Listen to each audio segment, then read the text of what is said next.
उनका विष्णु स्वरूप में मैं उनका पालन पोषण कर सकूं और उस पालन पोषण के माध्यम से उनमें अभिवृद्धि का भाव बना रहे और महेश्वर स्वरूप में भगवान सदा से महादेव स्वरूप में निरंतर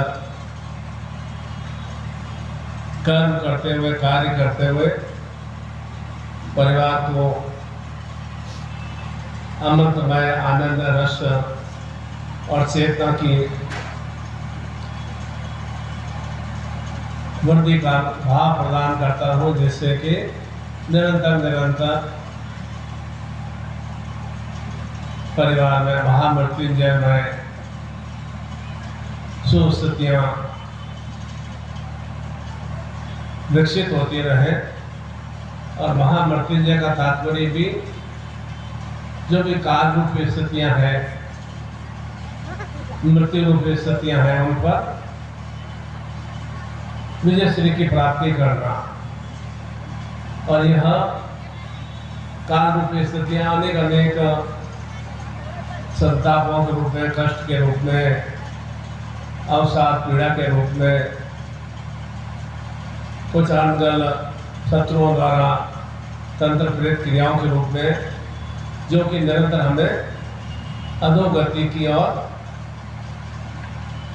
अग्रसर करती है, उनसे हम कर्म के माध्यम से निरंतर हम उन विषम स्थितियों को, काल रूप स्थितियों को हम समाप्त कर सकें।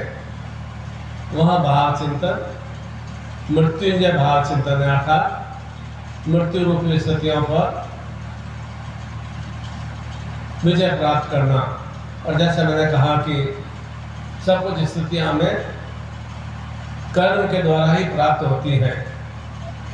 जो भी जीवन में हम सुख भोग रहे हैं या कष्ट पीड़ाएं आ रही हैं, दृष्टिगोचर होता है, क्योंकि कर्म एक ऐसी क्रिया है जो कि व्यक्ति के भावों को जानती है, व्यक्ति के चेहरे को जानती है। कर्म से कोई भी अपने आप को छुपा नहीं सकता। सो कर्म करें, निश्चित रूप से सुखद स्थितियों की प्राप्ति होती है। अनुकूल कर्म करें तो उससे विषम में, दुख में क्रियाओं की प्राप्ति होती है। सब कुछ कर्म भाव प्रकाशनी, अर्थात कर्म के प्रभाव से ही जीवन में प्रकाश में या अंधकार में स्थितियां आती है। और हमारा चिंतन होना चाहिए कि किस तरह से निरंतर हम सुकृत कर्म को करते हुए, श्रेष्ठ कर्म को करते हुए जीवन को प्रकाश में बना सके, अर्थात जीवन में सभी रूपों में सुखों का हम उन्हें उपभोग कर सके, उन्हें प्राप्त कर सके। और वे सुख शारीरिक बलिष्ठता के माध्यम से, आरोग्यता के माध्यम से, घर में सुरक्षित पत्नी या पति के रूप में, संतान सुख के रूप में, कर्म करते हुए धन लक्ष्मी के रूप में, भू भवन प्राप्ति के रूप में, यश सम्मान के रूप में, और आरोग्य में शतायु जीवन के रूप में, ये सभी सुकृत कर्म के माध्यम से जीवन को प्रकाश में बनाते हैं। और इसके विषम क्रियाएं करते हैं, विपरीत क्रियाएं करते हैं, तो हमें अनगल रूप में अनेक दुख संताप हमें भोगने पड़ते हैं। तो यही चिंतन करना है कि जो भी मैं अभी वर्तमान में सुख भोग रहा हूँ, तो निश्चित रूप से उसमें मेरे कुछ श्रेष्ठ कर्म रहे हैं। और यदि इसमें कुछ बाधाएं अड़चनें आ रही हैं, तो निश्चित रूप से कुछ अनगल कर्म भी मैंने किए हैं, उसका ही मुझे परिणाम भोगना पड़ता है। ये तो घड़ी के पेंडुलम की तरह है। घड़ी का सुविधा से जैसे पेंडुलम होता है, बड़ी घड़ी होती है, उसको घूमता है ना, इधर गया वापस इधर आएगा, वापस इधर गया वापस इधर आएगा। ये तो घड़ी पेंडुलम की तरह है। तो हम जैसे कर्म करेंगे उसके अनुसार वापस हमारे जीवन में भी स्थितियाँ आती ही हैं। जिस तरह से संसार में बच्चा उत्पन्न होता है, बाल्य अवस्था को प्राप्त करता है, युवा अवस्था को प्राप्त करता है, प्रौढ़ अवस्था को प्राप्त करता है, वृद्ध अवस्था को प्राप्त करता है, जटिल अवस्था प्राप्त करता है और मृत्यु को प्राप्त हो जाता है। ठीक वैसे ही कर्म का प्रभाव भी ऐसे ही पड़ता है। तो उस तरह से हम जैसे जैसे एक श्रेष्ठ इच्छा शक्ति के माध्यम से, एक श्रेष्ठ चेतना शक्ति के माध्यम से शुभ कर्म करते हैं, तो उत्तर धीरे धीरे हमारे जीवन में युवा में श्रेष्ठ में स्थितियों की प्राप्ति होती है। और सामान्य रूप से हम कर्म करते हैं तो उसका सामान्य प्रभाव ही हमें प्राप्त होता है। इसलिए निरंतर एक चिंतन भाव रखना चाहिए कि हमारा आचरण कैसा है, खान पान कैसा है, हमारे कार्य कैसे हैं, हमारे कर्म कैसे हैं, हमारा चिंतन कैसा है, हमारी भावना कैसी है। सब कुछ स्थितियों का प्रभाव हमारे देह पर पड़ता है और देह के माध्यम से मानस चिंतन पर पड़ता है। मानस चिंतन के माध्यम से हमें वैसे ही बुद्धि की प्राप्ति होती है और उस बुद्धि के फलस्वरूप हम पुनः कर्म करते हैं। इसलिए पहले भीतर में एक चेतना, हृदय भाव में चेतना की प्राप्ति होती है और वह चेतना हमें मस्तिष्क को संदेश देती है और वह मस्तिष्क हमें उस संदेश के माध्यम से निरंतर हमें कर्म करने की प्रेरणा देता है।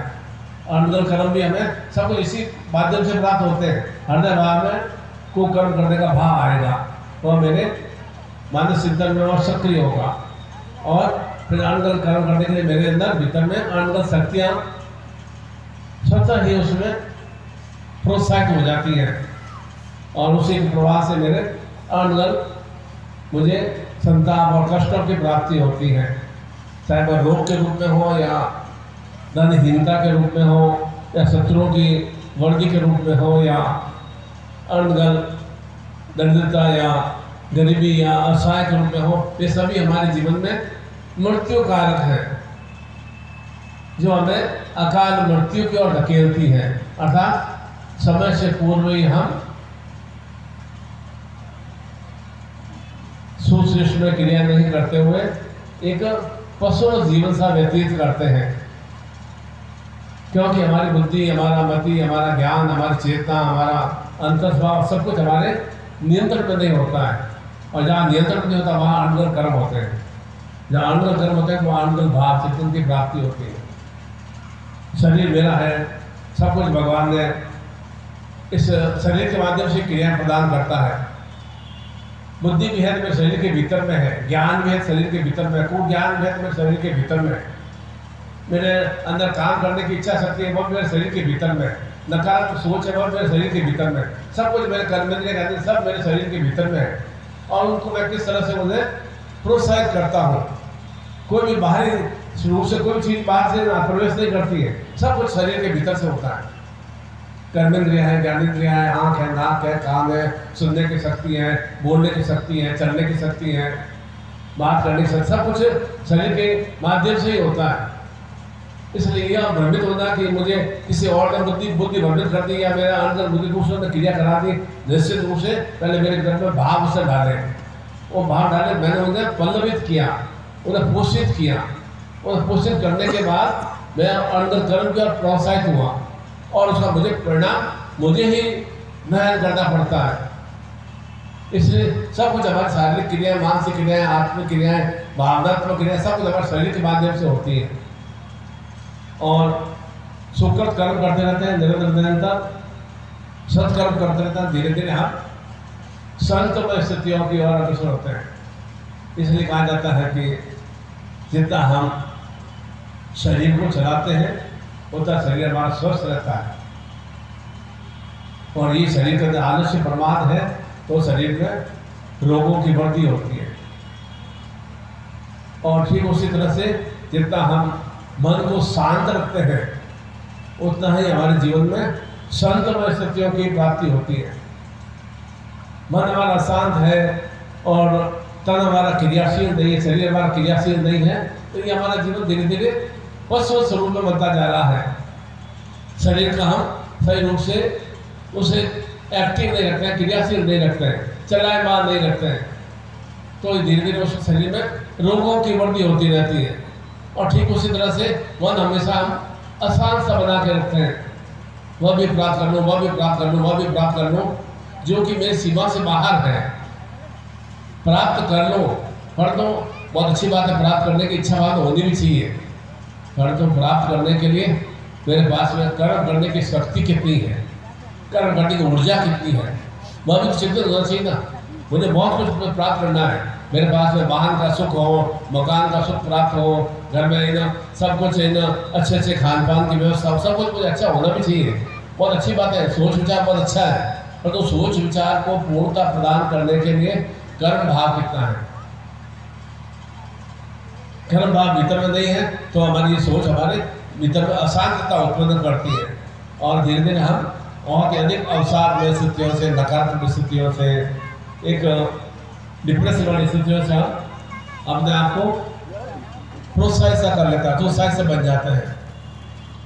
और यह सूर्य उत्तरायण की चेतना का पर्व, यह मकर संक्रांति का पर्व अलग अलग क्षेत्रों में अलग अलग नाम से संपन्न किया जाता है। यही मकर संक्रांति एक ऐसा पर्व है जो कि कहीं पोंगल के रूप में, कहीं खिचड़ी के रूप में, कहीं इस तरह से लोहड़ी के रूप में, इस तरह से अलग अलग भाव चिंतन में अलग अलग प्रदेशों में वह संपन्न किया जाता है। एक ऐसा ही पर्व है मकर संक्रांति का पर्व। तो निश्चित रूप से सूर्य उत्तरायण की ओर अग्रसर हो रहा है, तो वह हमारे भी जीवन में निरंतर प्रकाश में स्थितियाँ लाता है।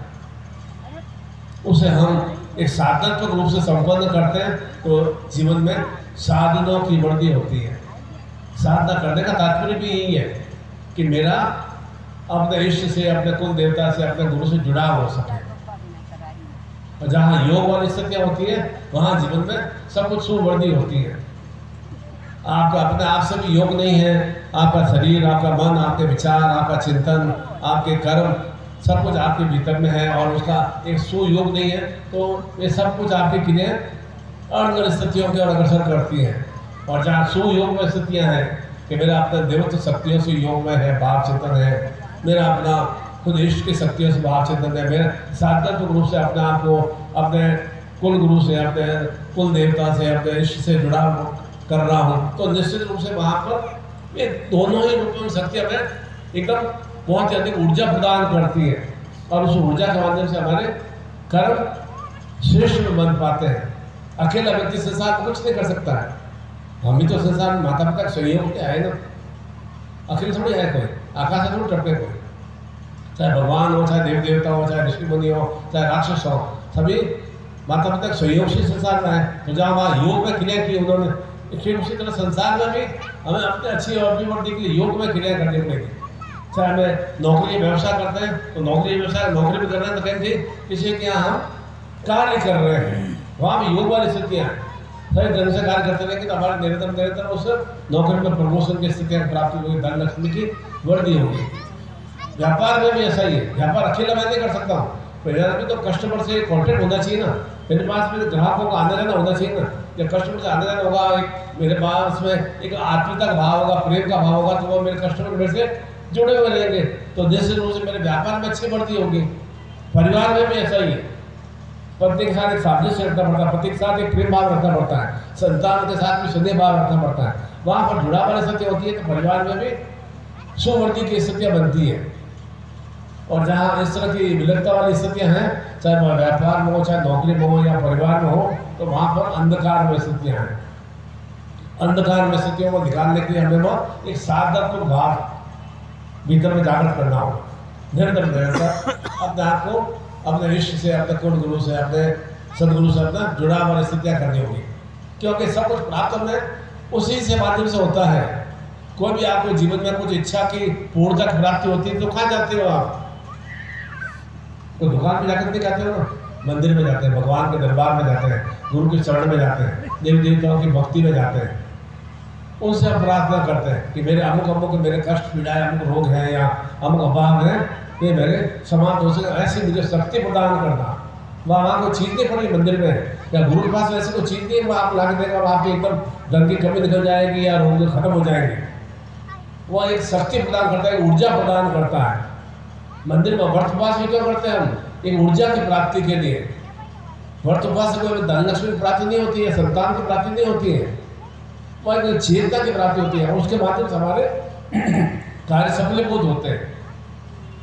तो ऐसा ही यह मकर संक्रांति का महापर्व, सूर्य संक्रांति का पर्व, अर्थात संक्रांति का तात्पर्य जो भी जीवन में एक कलुषता वाली स्थितियाँ हैं, जो भी जीवन में एक अणगल स्थितियाँ हैं, वे सब कुछ वो सूर्य की तेजमय शक्तियों के कारण से, देवता शक्तियों के माध्यम से, गुरु शक्तियों के माध्यम से वे समाप्त हो सके, वह संक्रांति का भाव चिंतन है।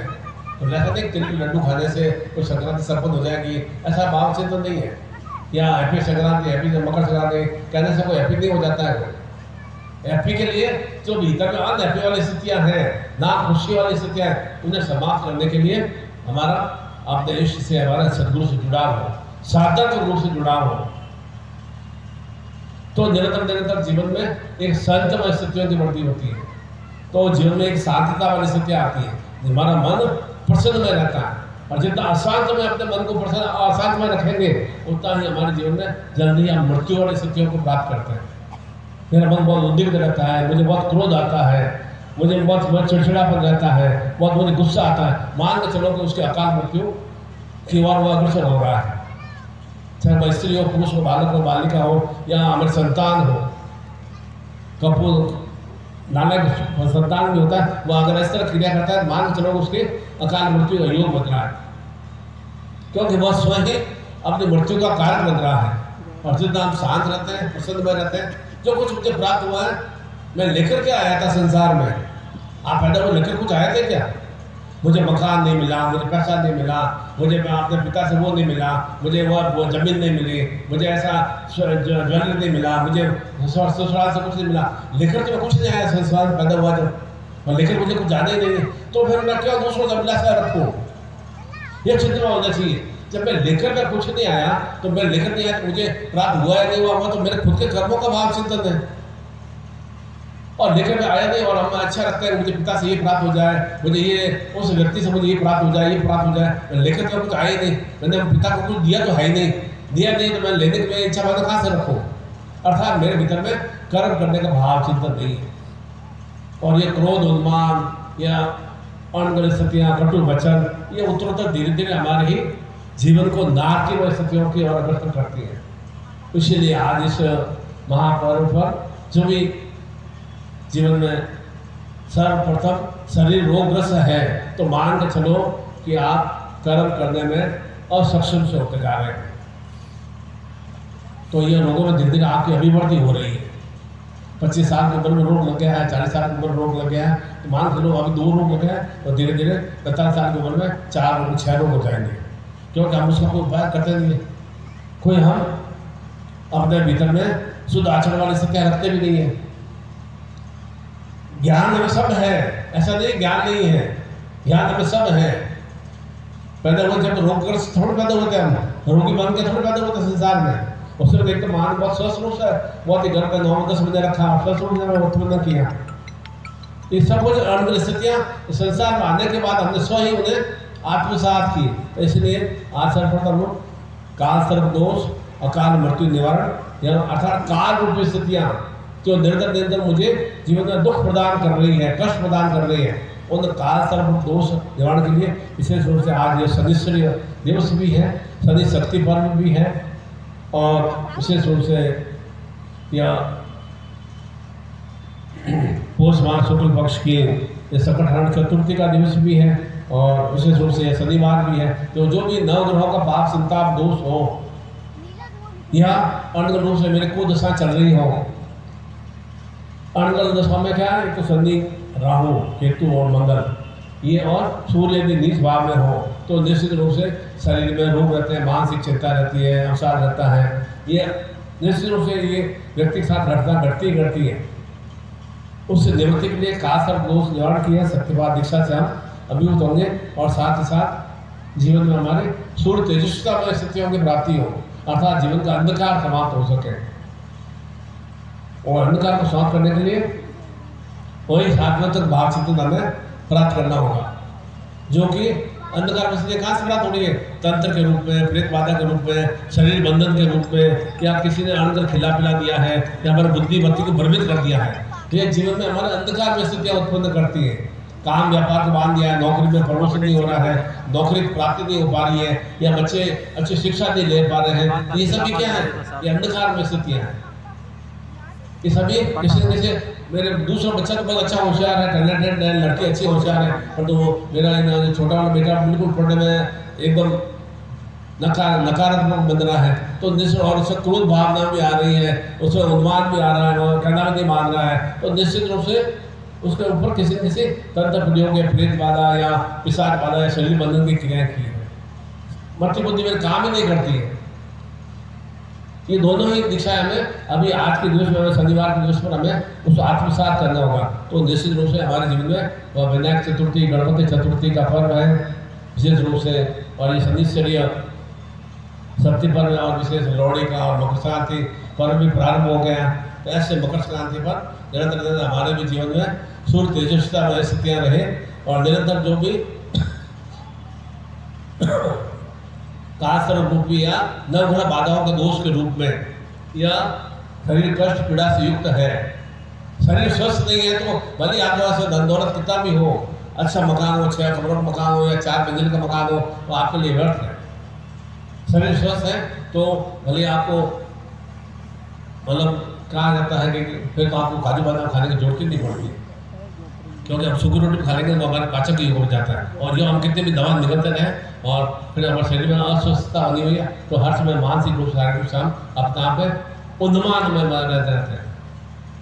तो सही समय पर, सही काल पर, सही दिवस पर हम ऐसे से सुश्रेष्ठ में क्रिया कर लेते हैं, तो निश्चित रूप से जीवन में सुपरिणत आ जाता है।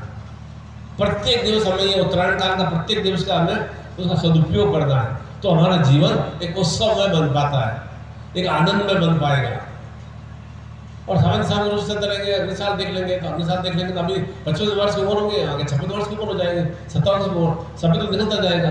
मैंने क्या बताया, अभी 25 वर्ष की उम्र में थोड़ी 2 या 3 बीमारियाँ हैं, आगे 57 वर्ष में 4-5 बीमारियाँ और पैदा हो जाएंगी। तो जितना जल्दी जो भी अनगुण स्थितियाँ उनको हम समाप्त कर लेते हैं, जो पाप संताप दोष रूपी या तंत्र प्रेत बाधा रूपी जो भी, क्योंकि कोई भी आपको कटु भोजन खाता है तो कैसे आपको एकदम थोड़ा क्रोध या गुस्सा आ जाता है ना, आता है, सोचना ही ऐसा ही है, क्योंकि उससे कटु भोजन बोले, और यही आपको कोई आशीर्वाद प्रदान करता है, मधुर शब्द बोलता है, कैसा मन प्रसन्न हो जाता है। तो कटु वचनों का प्रभाव हमारे सिद्धि पर पड़ता ही पड़ता है। तो कटु वचन रूप में कोई तंत्र क्रिया कर रहा है, प्रेत बाधा क्रिया कर रहा है, या विषाद वाली क्रिया कर रहा है, शरीर बंधन वाली क्रिया कर रहा है, तो ये सभी अनगुण रूपी शत्रु ही हमें व्यर्थ ही परेशान कर देते हैं। इसके कारण से हमारा जीवन नाके में मर जाता है। सब कुछ अच्छा चाहते हैं, पर अच्छी स्थिति की प्राप्ति नहीं हो पाती है। इसलिए और विशेष रूप से नवग्रह संताप दोष में शनि के 7.5 का प्रभाव, मांगलिक दोष हो, या राहु केतु की अंतर्दशा हो, या सूर्य हमारा नीच घर में हो, जिसके कारण से कोई भी जीवन में हमें प्रसन्नता या आनंद की प्राप्ति नहीं हो रही है, या शरीर रोगों से ग्रस्त है, उसी के लिए नवग्रह संताप दोष या कालसर्प दोष के निवारण, अर्थात हमें धीरे धीरे मृत्यु के और हो रहे हैं। तो मृत्यु तो ऐसी होनी चाहिए कि स्वस्थ रूप में हम जाएं, गिन करते हुए कोमा में चले गए और घसीटते जीवन चला रहे हैं, चम्मच से कोई बहू पानी पिला रही है, बेटी पानी पिला रही है, बेटा पानी पिला रहा है, वो हमारे जीवन का काम का हमारा स्वस्थ रूप से जाना है। जाना सबको है, पर तो सतायु जीवन की प्राप्ति करते हुए और स्वस्थ रहते हुए सतायु जीवन को प्राप्त करना है, और निश्चित रूप से ऐसा हो सकता है। और एक साधन तो भाव चिंतन करना पड़ेगा, साधन क्रिया करना पड़ेगा। केवल नमस्कार करने से, प्रणाम करने से कुछ नहीं होगा। वो प्रणाम तो आप 1000 बार, आप साल भर में 6 महीने वापस अयोध्या में आप जाएंगे, भगवान श्री राम के दर्शन भी करेंगे, भगवान श्री राम आपको दर्शन भी देंगे, और उनकी मूर्ति विग्रह को भी देखेंगे। परंतु जो भगवान में क्या श्रेष्ठताएं थी, उनको जब तक हम आत्मसात नहीं करेंगे तो हमारा दर्शन करना बेकार है। हम दर्शन करने नहीं जा रहे हैं, हम क्या जा रहे हैं, विराट स्वरूप कैसा है, मंदिर कितना विशाल विशाल बना है, कितने उसके मुखे ना प्रकोटे बनाए गए, कितने उसके द्वार बनाए गए, वह देखते जा रहे हैं। भगवान राम में क्या उच्चता थी, वो हम उसके भाव चिंतन को प्राप्त नहीं करते हैं। होना चाहिए। दर्शन करना तात्पर्य का मतलब यही है, दर्शन करें तो उनके भीतर में क्या क्वालिटी है, वे मेरे भीतर में कौन नहीं है, सबके भीतर में क्वालिटी है। भगवान राम ने 16 संस्कार से युक्त थे, 16 क्वालिटी से युक्त थे। हमारे भीतर में 5-6 क्वालिटियाँ हैं, उन और भी हमें उन क्वालिटियों को हमें प्रोत्साहित करना है, तो हम भी धीरे धीरे राम में, शिव में और संत में बन सकते हैं, निश्चित रूप से बन सकते हैं। वे भी तो माँ घर से उत्पन्न हुए ना, वे कौन से जन्म से एकदम 16 संस्कार लेकर उत्पन्न हो देते हैं। इतना एकदम आपको तो उत्तर प्रदेश इतना पवित्र धाम है, राम अवध में, काशी में, शिव कान्हा वृंदावन में, कैसे कैसे श्रेष्ठतम तीर्थ स्थान है। तो हमारा भी जीवन इस तरह से शिव में, कृष्ण में और भगवान श्री राम में बन सकता है, निश्चित रूप से बन सकता है। पर तो अपने भीतर में थोड़ा बहुत वह साधना तो भाव चिंतन करना होगा। इसलिए अभी प्रथम आवश्यकता हमारी यह है कि जो भी शरीर में कष्ट, पीड़ा या रोग है, मानसिक रूप से रोग हो या शारीरिक रूप से रोग हो, उनका हमें आज इस संदेशचर्या शक्ति दिवस पर हमें संपन्न उसका निवारण करना है। और जो भी हमारे जीवन में तंत्र प्रेत बाधा रूपी अंदर क्रिया कर रहे हैं, हमारे संतान के ऊपर, बच्चों के ऊपर, पत्नी के ऊपर, पति के ऊपर, माता पिता के ऊपर, परिवार के सदस्यों के ऊपर हो रहा है, तो उसका प्रभाव तो हमें भी झेलना पड़ेगा। मेरा बच्चा यदि बीमार है तो यह मान के चलो कि माता पिता खुश नहीं होंगे, या पति बीमार है या पति बीमार है तो पति उसका खुश नहीं होगा, तो उसका प्रभाव उसके बच्चों पर आएगा ही आएगा, पति पर आएगा ही आएगा। ये तंत्र क्रिया का प्रभाव ऐसा ही होता है, यह एक छूत की बीमारी की तरह होता है, एक से दूसरे तीसरे में यह धीरे धीरे उसको ग्रसित कर लेता है। इसलिए आपका आने का कुछ हेतु उद्देश्य है, उस हेतु उद्देश्य को इस सूर्य संक्रांति पर्व पर आप यहाँ आए, बहुत अच्छी बात है। और यहाँ से नव वर्ष में प्रारंभ हो रहा है, और हम नव वर्ष का प्रारंभ कैसे करते हैं? ईस्वी सन में तो जैसे 1 जनवरी को तो नमस्कार कैसे आप प्रारंभ किया? लाखों करोड़ों लोगों ने शराब पीकर, धूम धड़ाका करके, डांस करके और बाबा और डीजे वगैरह बजा के ऐसा हम नववर्ष का प्रारंभ करते हैं। और हमारे सनातन धर्म में कैसे नववर्ष प्रारंभ होता है? भगवान की उपासना से, साधना से। वैसे नववर्ष तो प्रारंभ होता है चैत्र की प्रतिपदा से। चैत्र प्रतिपदा से नवरात्रि प्रारंभ होते हैं। नवरात्रि में हम क्या करते हैं? घट स्थापन करते हैं, 10 माताओं की, 9 दुर्गाओं की हम आराधना संपन्न करते हैं, प्रारंभ करते हैं, उससे हम नववर्ष को आगाज करते हैं। अर्थात हम नववर्ष प्रारंभ हुआ है तो उसी नववर्ष के दिवस से ही हम ईश्वर की उपासना में हम निबद्ध हो जाते हैं। वह वास्तव में वह एक नववर्ष का भाव चिंतन, अर्थात इस वर्ष में मुझे जीवन में नूतन स्थितियों की प्राप्ति हो।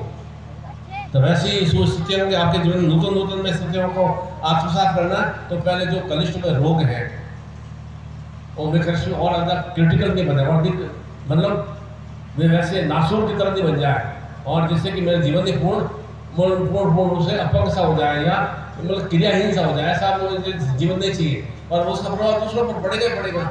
या तंत्र प्रयोग हो रहा है, प्रेत बाधा प्रयोग हो रहा है, या प्रसाद बाधा हो रही है, या घर बंधन या शरीर बंधन की क्रिया हो रही है। घर में जाते ही कैसा आपका दिमाग एकदम भ्रमित सा हो जाता है। घर में जाता हूँ गुरु जी बहुत परेशान सा हो जाता हूँ। क्यों हो जाता है घर में? घर तो आपने खुद लिया है, आपने खुद बनाया, फिर क्यों परेशान हो जाता है? निरंतर वहाँ पर कुछ न कुछ फिर प्रसाद रूपी क्रिया मूवमेंट करती रहती है। क्यों मूवमेंट करती है? वहाँ सही ढंग से पूजा पाठ नहीं कर पा रहे। क्यों? घर में पर्यावरण खिंचाव से बनी रहती है, पति पत्नी में, बच्चों में, संतान में दूरियां क्यों बनी रहती है? क्योंकि वहाँ पर एक अलग तरह का माहौल होता है, गंदगीपूर्ण माहौल होता है, दुर्गंधमय वातावरण होता है। उस कारण से परिवार में अच्छी अभिवृद्धि नहीं हो पाती है। इसलिए तंत्र बंधन, प्रेत विषाद बंधन निवारण की क्रिया और वहाँ आरोग्य शतायु जीवन काल सब दोष निवारण की क्रिया हम शक्तिपात दीक्षा के रूप में संपन्न करेंगे। पुनः कोटि आशीर्वाद देता हूँ कि आपके जीवन में यह लोहड़ी पर्व, या मकर संक्रांति का पर्व, या खिचड़ी का पर्व, या पोंगल का पर्व, अनेकों बार हजार बार आपके जीवन में आए, और हजार बार आप ऐसे सूर्य उत्तरायण के उसे आत्मसात कर सकें। बोलो सद्गुरुदेव भगवान की जय।